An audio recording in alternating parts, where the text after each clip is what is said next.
每年嘅正月26日就係觀音借庫嘅日子，即使平時你唔去宮觀廟宇拜神，都應該從新聞當中睇到人山人海嘅情況。觀音借庫係民間一個宗教習俗，意思就係觀音大開金庫，善信向觀音祈求財運亨通，就係所謂嘅借庫啦。今年2026年3月14號就係觀音借庫嘅日子，香港有好多供奉觀音嘅宮觀廟宇都有借庫嘅活動。我哋揀咗香港、九龍、新界各區比較熱門同埋交通方便嘅廟宇俾大家參考。其實華人廟宇委員會轄下有13間廟宇，東華三院轄下有4間廟宇都會有觀音借庫嘅活動，大家可以去到相關機構嘅網站睇下詳細資料。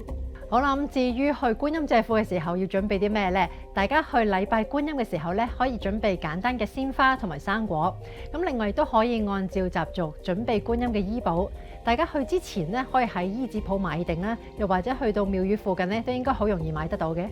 觀音借庫點樣可以更加靈驗呢？咁一定係你嘅誠心同減去你嘅貪心咯。唔好諗住觀音借得越多俾你就係越好喎。其實我哋人一生有幾多財富，唔係靠一個神明去借俾你嘅，而係我哋嘅禍福、財富、健康係由我哋咁多世同埋今世所積嘅功德、做過嘅好事同埋壞事加加減減咁樣計出嚟嘅。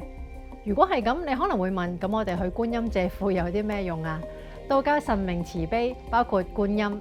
觀音道教尊稱為慈航大使，尊號碧落洞天帝主圓通自在天尊。碧落一詞喺道人經中就已經出現，中國文學當中亦都好常見。碧落係指天界，而道教認為東方最高嘅天有青綠色嘅霞氣遍佈住，因此呢一個聖號嘅意思就係指慈航大使就係東方天界嘅帝主之一。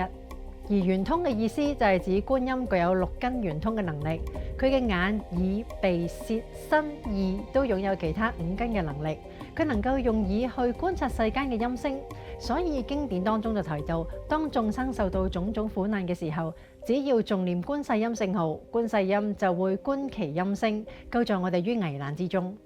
就係因為呢一份慈悲，當觀音面對我哋世俗人無窮無盡各式各樣嘅慾望嘅時候，佢都會順緣應允呢一啲請求，有求必應。